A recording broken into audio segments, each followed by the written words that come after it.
boys who clearly have mental health problems are being affirmed that they're in fact girls, and then they can go into girls' bathrooms or girls' changing rooms, and it is not extreme or politically dangerous to say that they don't belong in there. But I would say even without the extremes, the physical attacks and things that go on when you allow these kinds of spaces to be violated by members of the opposite sex, girls and women just deserve to be able to change their clothes or use the restroom without feeling the completely unacceptable discomfort and danger of boys or men being in their presence. Welcome to the Napa Legal Podcast. I'm Frank DeVito, Senior Counsel and Director of Content at Napa Legal. And I'm Joseph Clement, Content and Program Manager at Napa Legal. You're listening to the Napa Legal Weekly Podcast, where we explore religious liberty from the perspective of faith-based nonprofit organizations. This week, we'll be covering a constitutional challenge to Colorado's Blaine Amendment, which is an issue that generally we follow quite closely at Napa Legal, so excited to start there. Then we'll go over to a very interesting legal dispute involving a Buddhist temple in San Francisco, California. And then we'll finish in Kansas with a new law that makes it a crime to enter a bathroom in a public place reserved for members of the opposite sex. So, packed schedule here, and let's dive into the first issue. We're going to start with the Colorado Blaine Amendment. So, for those who are not familiar with what a Blaine Amendment is, which I'm sure pretty much none of you, a little bit of historical background, by the way. They're named after Senator Blaine, who introduced this as a federal bill to ban funding of sectarian, which you could read back then as Catholic institutions with government money. The actual Blaine Amendment never passed. It never became federal law, but they were adopted in a large majority of states. I believe it's 38 or so of the 50 states have some form of a no-aid provision, some kind of a Blaine-esque amendment to their constitution. So his name lives on, though the federal bill never got through the constitutional amendment process. And what they do is some are more wide than others, but the idea was to ban government funds from flowing into sectarian institutions, which originally meant Catholic schools, but now is used against all religious schools. Some are limited to schools. Some have wider Blaine amendments that actually ban funding of any institution that has a religious or sectarian character. So over the last few years, there have been a series of Supreme Court cases on the federal level where the Supreme Court has rendered many versions of the Blaine Amendment unenforceable as violations of the Free Exercise Clause by excluding religious organizations from generally available funding programs. However, most states' Blaine amendments have not yet been challenged in court, have not been repealed, and so do remain on the books. I believe there are actually a couple of attempts to repeal state Blaine amendments in process this year. So more on that later this year. Definitely more on that when we release our 2026 Faith and Freedom Index update. But on to this particular case in Colorado, which could be a big watershed for a direct challenge to a Blaine amendment. Because the reality right now is that even if a Blaine amendment is unconstitutional under current Supreme Court precedent, the fact is, if it's still on the books at the state level, a religious school that's seeking a grant from a generally available funding program would still need to go to court, right? Because even if we can say, well, I mean, look at Trinity Lutheran, look at Carson v. Macon, this is clearly an unconstitutional Blaine amendment, state government would still say, yeah, okay, but that's our state constitution. You can't have money under this program, and then there's a lawsuit. So that's how we get to this case in Colorado. There's a Christian school, very small Christian school called Riverstone Academy in the state of Colorado. They recently sued state officials in Colorado after they were denied access to a funding program due to Colorado's Blaine Amendment. So while the Colorado Department of Education did eventually grant funding to the school, they sent this kind of odd letter implying that Riverstone will likely be kicked out of the program next year. So it gave the school enough, standing, didn't quite moot the case. It looks like this case is going to go forward in the federal district court. School is arguing what you would expect if you follow our work at Napa Legal and the First Amendment jurisprudence of recent years, that the First Amendment prevents discrimination against religious organizations on the basis of their religious beliefs, which has been affirmed, again, repeatedly by the Supreme Court, especially in Carson v. Macon in 2022. So I think the lawsuit here is pretty straightforward. I don't have a ton to say. It's not very legally complex.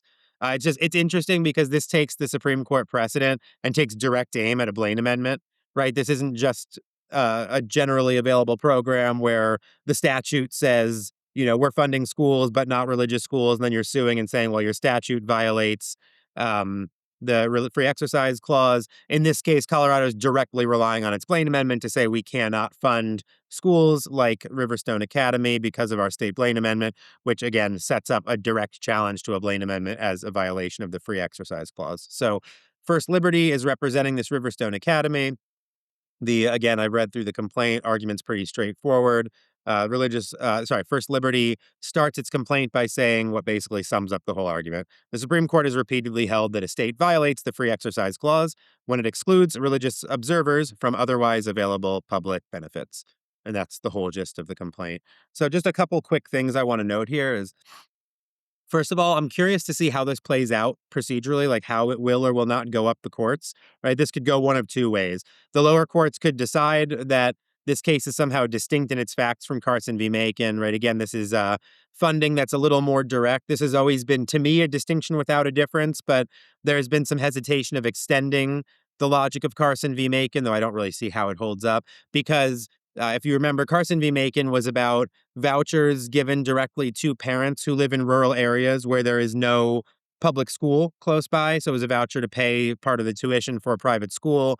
And in Carson v. Macon, the parents sued saying, we want to have our children attend religious schools with this money. You're excluding religious schools, but no other private schools. There's a free exercise violation. So again, I think that the argument, the reasoning in Carson v. Macon directly leads to general government funding of private school systems in some capacity. You can't just exclude religious organizations. Doesn't matter how direct the money is. If it flows to the parents through vouchers or to the schools through direct grants, to me, it really doesn't make any constitutional difference. But the St. Isidore case, I thought would clarify that and did not. We got a 4-4 non-decision in that case. So there's still work to be done to extend the logic of Carson to more direct government funding initiatives of schools to include religious schools. So I think this case with Riverstone Academy does set up an opportunity for SCOTUS to first more directly defend funding of religious schools in generally available funding programs, and also declare, therefore, that Blaine amendments themselves are unconstitutional, at least in their most common form. So um, this could go either way. The case could simply see the district court hold that Carson v. Macon is directly applicable and rule in the religious school's favor at the district court level, or they could say, no, that's not where the precedent has gone, and then it can go up to the 10th Circuit and then possibly to the Supreme Court to be able to make a precedential decision on the fate of the Blaine amendments and more direct funding of religious schools in these general funding programs at the state level. So could go either way. One could be the one to go up and move this forward. And I will note that there are other things in the wings after St. Isidore was not decided. We got the 4-4, no real answer. There are several other test cases moving up through the courts. Joseph, I know you're aware of those. I think there's another one. There might be one in Oklahoma. I believe there's also one in Colorado. I think there are at least three winding their way through the courts where we're hopeful that Justice Barrett does not have a conflict that will force her to recuse herself. I've been told that she does not have any ties to any people who are involved in these cases that are going up. So I think something is coming that is going to be the next step in Carson v. Macon, whether it's the Riverstone Academy case, whether it's one of these charter school cases that's going to make its way up the pipeline in the next couple of years, to be determined. We will be following these closely. This is one of our favorite pet issues at Napa Legal. One other note, and then I'll pass it over to Joseph. So we're always careful, or I'm always careful at Napa Legal to say that most Blaine Amendment style laws are likely unconstitutional under current precedent. And the reason I say that is that the precedent is that Blaine Amendments violate free exercise to the extent that they exclude religious organizations purely because they're religious from generally available funding, right? So this seems to me to invalidate pretty much any Blaine amendments that bar funds from flowing to religious or sectarian institutions in particular. And that's most Blaine amendments, but not all of them. So there are general no aid provisions, or provisions that only allow the government to fund certain government controlled programs. I think those likely remain constitutional in the wake of Trinity Lutheran and Carson and so on. And to just give you one example, there aren't many of these, by the way. Most of them are likely unconstitutional Blaine amendments, but like Alabama's constitution has the following provision. It says, no appropriation shall be made to any charitable or educational institution not under the absolute control of the state, other than normal schools established by law for the professional training of teachers for the public schools of the state, except by a vote of 2/3 of all the members elected to each house. So this is interesting. It doesn't specify religious institutions. It basically says we're not going to fund any charitable or educational institution unless the state controls it or unless it trains public school teachers or if there's a 2/3 vote of the members of the legislature to appropriate to one of these organizations. So this one's interesting because the effect is that not a dollar of Alabama taxpayer funding is going to go to any religious program, but it is also the case under that constitutional provision that you could have a secular private school that's a charitable or educational institution that has its own board, its own leadership, not controlled by the state. They're also going to be excluded. So in a case like that, it's actually not targeting religion. I think it probably passes muster under the free exercise clause. The question, of course, then is that if you see the Alabama legislature or an Alabama like educational government agency start a program and depart from the plain meaning of this, or for example, actually, if you have that 2/3 vote of all members of both houses to say, well, we're going to override this because we can do that by a 2/3 vote, and we're actually going to pass money to charter schools, to private schools through vouchers, but not religious schools, then you're back in the free exercise violation problem. But I think it's worth pointing out because you will often get, and we will often say colloquially that like current U.S. Supreme Court jurisprudence says that Blaine amendments are unconstitutional. I would say that's usually the case, but not always. There are no aid provisions that I think are still good and are still on the books. So I think I've talked enough. I think this is an interesting case. Depending on how it goes up, how the district court rules, this could be a further either nail in the coffin or severe chipping away at the Blaine Amendment regime. And I'll just say one more thing. Sorry, I can't help myself. I was just at a conference at Regent Law School. So shout out to my good friends there. Protestant institution. We have good friends good friends of Napa Legal, good friends of mine. The dean, Ernie Walton, is a great man, great Christian leader at that law school. But Dean Walton said something to me. We were laughing about the history of the Blaine amendments because I couldn't help but poke at him and said, this was really done by you Protestants to you were worried about how strong the Catholic schools were getting in the 19th century, and this was meant to fund non-sectarian but thoroughly Protestant schools. And he was like, yeah, that was wrong, and now we're on the same side because now this is being used against all of us, and we're on your side. And obviously, doesn't speak for the entire law school or Protestant movement. But that seems to be the general gist. It's a very interesting historical background that it was a very like Protestant attempt to keep Catholics from having too much educational power in America in the 19th century when all these waves of Catholic immigrants were coming in. And now, ironically, this is in no way an anti-Catholic law that is of benefit to Protestants. This is wielded by opponents of public religion generally against Catholics, Protestants, Jews, all religious organizations alike. So kind of an ironic and interesting historical background and tale. But I will turn it over to you, Joseph. Yeah, Frank, thanks for explaining, why this case matters, not just in Colorado, but really across the country, potentially, depending on kind of how it works and how it goes up. And really just to build off some of your comments, one thing I want to spend a little more time on is just kind of adding some more color to how these Blaine amendments, even if they can be ruled, like if they lose in court, how they can still be burdensome to religious organizations. And in a lot of these types of cases, the punishment is the process, right? Having to lawyer up and spend all this money and time on litigation, imposes serious costs. Not everyone's going to get pro bono litigation. Even those that do get pro bono representation are going to spend a lot of time on this case. And B, this also be thought of and actually carried out to its completion. It took a legally savvy person at Riverstone Academy to realize we can take this to court. Not every 20-something student body Christian school is going to have somebody that thinks, wait a minute, this likely runs contrary to the Supreme Court's precedent and Carson v. Macon, and most people just might not even think of that. So in a lot of places, you're going to need serious initiative and creativity to even realize you can fight for equal opportunity funding in these cases. So yes, while most, like you said, Frank, most Blaine amendments are ineffective, also yes, most Blaine amendments are still burdensome. Awesome. So with that, next we'll discuss a case with a pretty unique set of facts that might seem a little disjointed from what we typically discuss, but could have a huge impact on religious orders across California, and depending on if it goes up even abroad, or even abroad from California, so across the country. So if while you're listening, you're wondering why we're discussing a wage dispute at a Buddhist temple, just stick around to the end. It could end up being really important. So like I mentioned, the facts are a bit unique. There's this Buddhist temple in San Francisco. And there's like a succession of tiers of membership. You can kind of start as a student, then go to apprentice, then staff member. And members in these kind of higher tiers often live at the temple, and as part of their kind of spiritual practices and spiritual engagement as a member, they practice meditation. There's kind of this complex spiritual formation. Part of this formation includes minor physical labor, right? Stuff like cleaning the facilities, just making sure everything's operating fine. But that is part of the actual kind of spiritual formation as being a member of this temple. The members that perform these kind of labor roles are paid a small stipend, something like $200 a month, but most of the actual labor is unpaid. Like I mentioned, it's because that work is part of the formation process. It's not just unpaid labor. These aren't like poorly treated interns. It's more that the labor is understood to be part of the experience and formation as a member of this temple.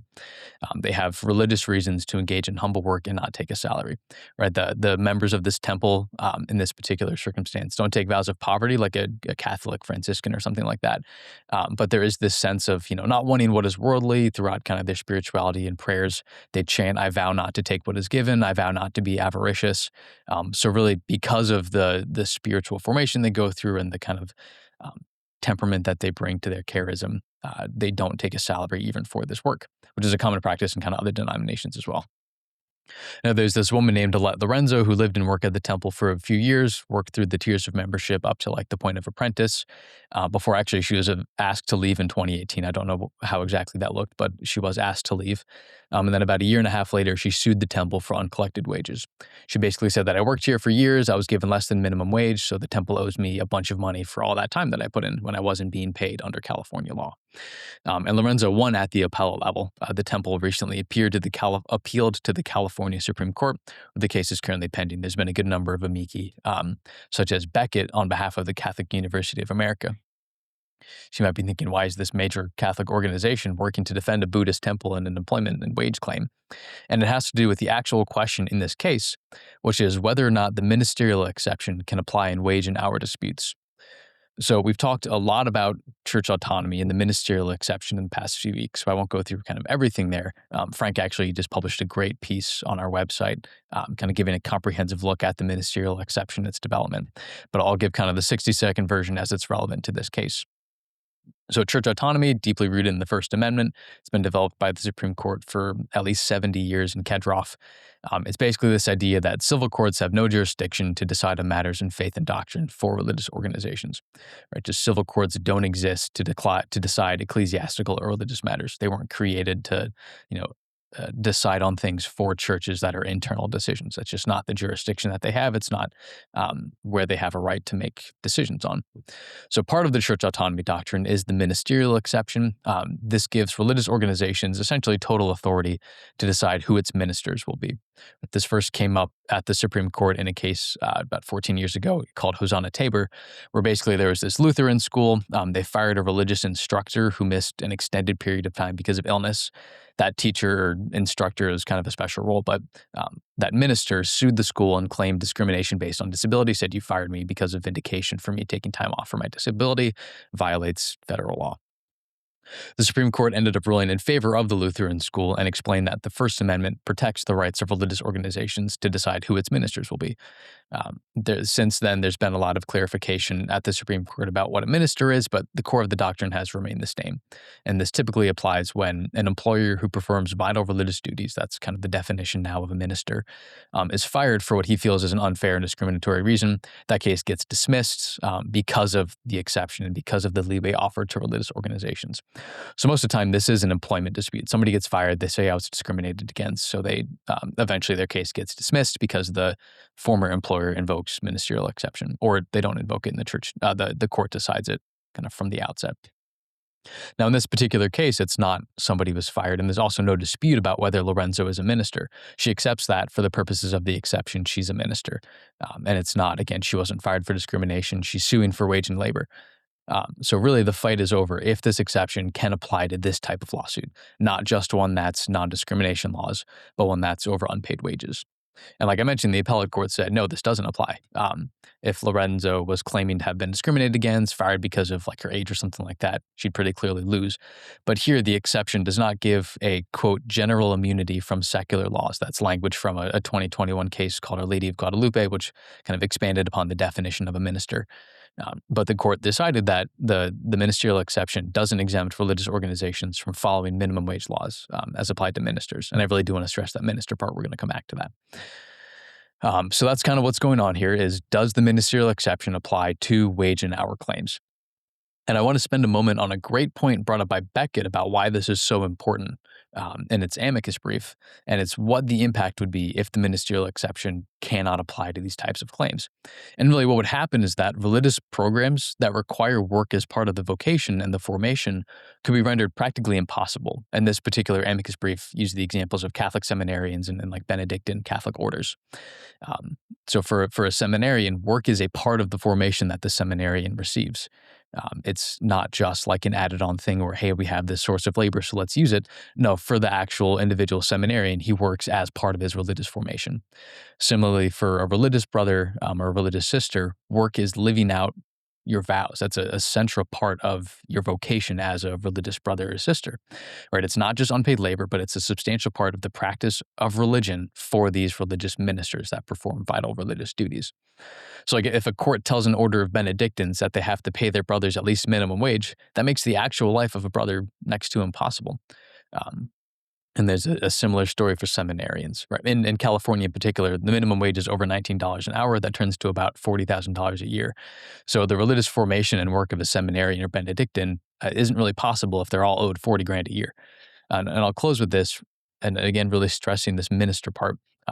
What's not being argued here, it's not that all religious organizations should be exempt from all employment laws, right? That key quotation from Our Lady of Guadalupe is still true.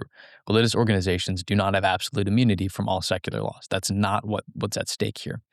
Catholic nonprofits will still have to pay receptionists. Protestant daycares still have to pay their staff. People still have to pay the people that they've agreed to pay. And the key part here is that the exception only applies to ministers, people who perform vital religious duties, that have serious religious reasons to work without pay and have agreed to do so. So here, expanding the ministerial exception is not the same as saying that religious organizations don't have to pay their workers, but simply makes it possible for religious organizations that have work as a serious part of their beliefs to continue to exist. And I'd again like to point out that this is only possible when the minister would agree from the outset to work for less than minimum wage, right? If a organization says we'll pay you and then just says actually no because you're a minister, that's an entirely different issue. At that point, you get into like contract law and everything, which I'm not an expert on, but I'm pretty sure you can't say I'll pay you and then not. So that's really what's going on here. Can the ministerial exception apply to these wage claims? If the answer is no, a lot of religious organizations lose really the ability to function. So Frank, that's a bit of what I'm seeing here. I'd love to pass it off to you for your thoughts. Yeah, thank you. So, on one hand, this seems like probably the smart way to litigate this practically, given how the lawsuit originated as a, an unpaid wages claim and some ministerial exception defense. Okay, that makes sense to me. But it's interesting because to me, and again, this is not from the litigator strategist expert point of view, just like a gut reaction from my understanding of the different facets of the First Amendment.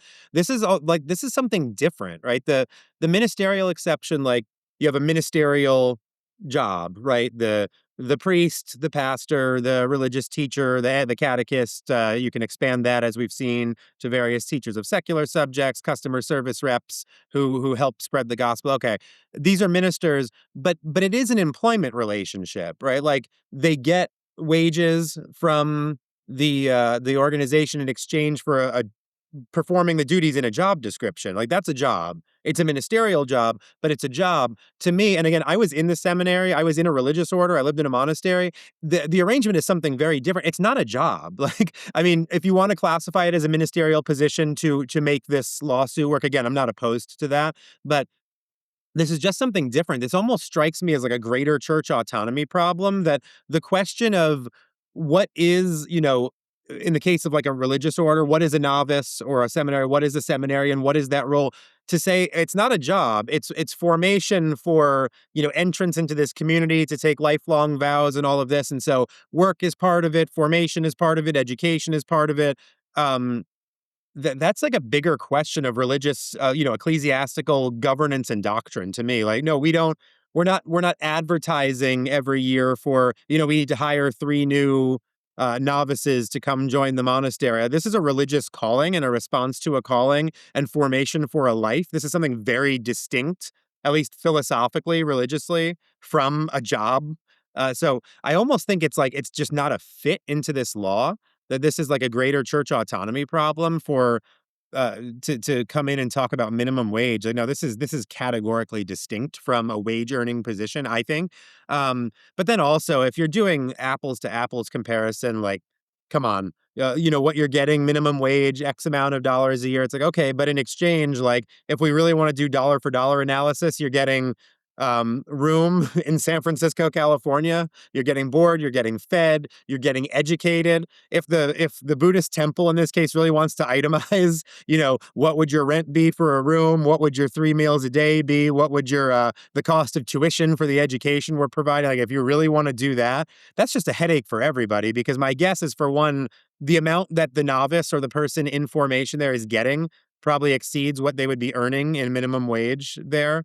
But then also it's a headache for everybody, because it's like the Buddhist temple doesn't want to treat these people as wages and have to pay, FICA and pay unemployment taxes. That's just not what this is. It's not a wage for services contract. It's something different. It's a religious formation issue. So I don't want to repeat myself and go on here, but this is, to me, this is just like, if not in bad faith, it's just a category error. Like, this woman did not apply to be a wage earning monk or whatever they call them. Um, that's just not what this is. So I think I will leave it there. If you have any any parting thoughts on this, Joseph, let me know. Yeah, I think that's a great kind of summary there. I laughed when you said she didn't apply to be a wage earning monk because the kind of thing just doesn't really exist. So I think that's a great point of how like this type of thing just doesn't really make sense to have this serious litigation about. Like it's not a category that exists. Yeah. Yeah, and just to put like a fine point on that before I move on here, I was just talking about this at this panel that I spoke at Regent Law last week, that the reality is we're on defense, because in a healthy society, like in the era of our founding, it was just kind of generally understood that religious institutions, particularly Christian institutions, from churches to charitable organizations, were just different in kind from for profit corporations. And so I think for the founding era to see non discrimination laws and minimum wage laws and things that a lot of them didn't exist at all, but if they did exist, they weren't applied to private religious associations. This is a different world. And so we're in this weird place where we're figuring out, like, statutory exemptions from these laws for religious orgs, or is it ministerial exception? Is it church autonomy doctrine? Like, I'm, again, not at all knocking the lawsuit here, because if you're sued under an employment law, you claim the ministerial exception. It makes sense to me, but we're just in a weird place where we're having to find creative ways to play defense against laws that should have never been applied to religious organizations in the first place in a saner time. So with that, I will move on and we'll head over to Kansas for a interesting new piece of well, not legislation. It's not a bill anymore. It is now, I believe, a law, or at least it's very close. So the Kansas House of Representatives recently voted almost on party line. It looks like 80. I'm just looking at the numbers. Yeah, one dissension. So 87 to 36, overriding the governor's veto of a bill that imposed criminal penalties for repeatedly using private spaces such as bathrooms and changing rooms that are reserved for members of the opposite sex when those are located in a public building. So that includes public schools, which is important at issue here. First, I'll just note Kansas has an interesting political split that makes a situation like this possible. The governor and lieutenant governor are Democrats. All the other row offices, right, so treasurer, attorney general, and so on, are Republicans. And the legislature is heavily controlled by Republicans. The Senate is Republican by a margin of 31 to 9. The House is 88 to 37. So overriding a veto requires two-third vote in both houses. And if you do the quick math, the Republican Party does in fact have a veto-proof more than two-thirds majority in both houses. So as long as if the Republican Party is aligned on any issue in Kansas, as they are almost entirely on this bill, they have veto-proof majorities in this state legislature. So that's what happened. Kansas legislature passed this bill. The governor vetoed it, and the House in Kansas just overrode it. Interesting. I'm just looking at the numbers that there are 88 Republicans in the House and 87 voted to override the veto. So I'm not up to date on Kansas politics, but it seems there was one defector just looking at the numbers.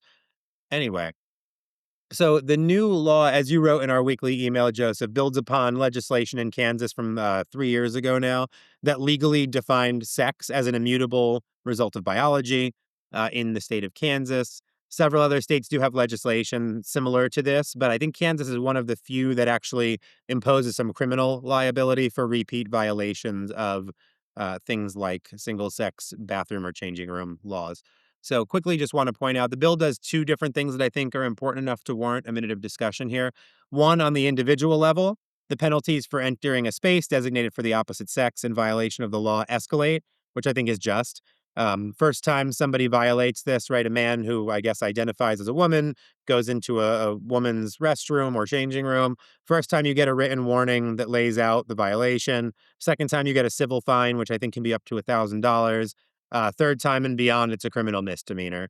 So for me, I think this is a just way to clearly enforce these measures and ensure that women and girls in particular are safe in places like bathrooms and changing rooms, while also giving fair warning to violators, right? We've had a lot of transgender agenda pushing over the last few years. So quite possible that you've had, men who identify as women going into women's bathrooms for several years now. So, okay, you get fair warning. First time somebody stops you, you get a warning in writing, and then after that, then there are civil and then criminal penalties. I think this is the right way to deal with this. It is severe because it's a serious issue, but it's not you're not taken off guard. So that's the individual level. On the institutional level, this law has very severe fines for government entities that do not comply. I think this is very important for this to be effective.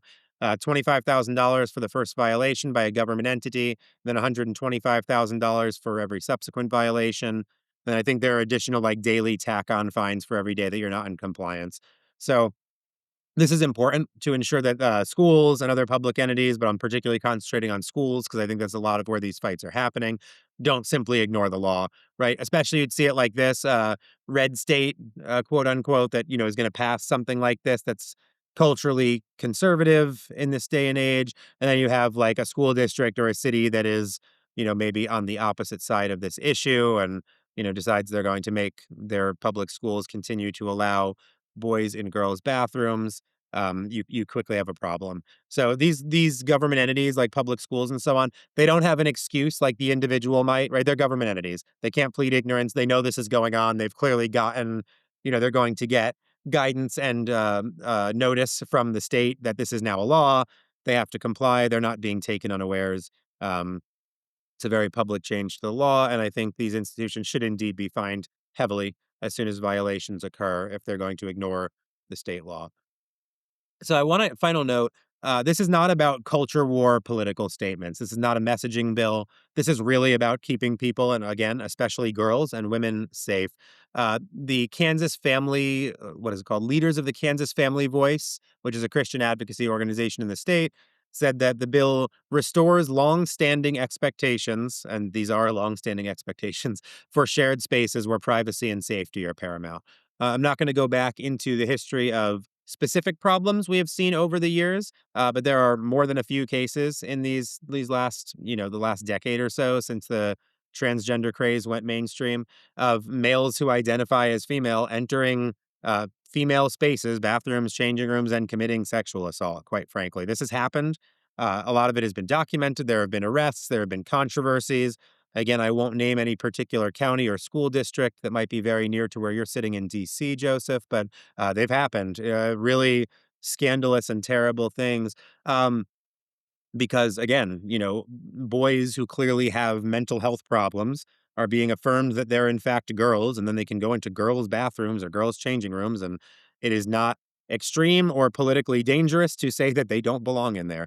But I would say, even without the extremes, the physical attacks and things that go on when you allow these kinds of spaces to be violated by members of the opposite sex, girls and women just deserve to be able to like change their clothes or use the restroom without feeling the completely unacceptable discomfort and danger of boys or men being in their presence in those places. So to me, this is again not messaging. This is about girls and women's safety. Um, I think the law is being implemented in a just way. Hats off to Kansas for passing the measure, and hopefully this will go right into effect, and we'll actually see this bizarre practice of men just being allowed in women's spaces to end.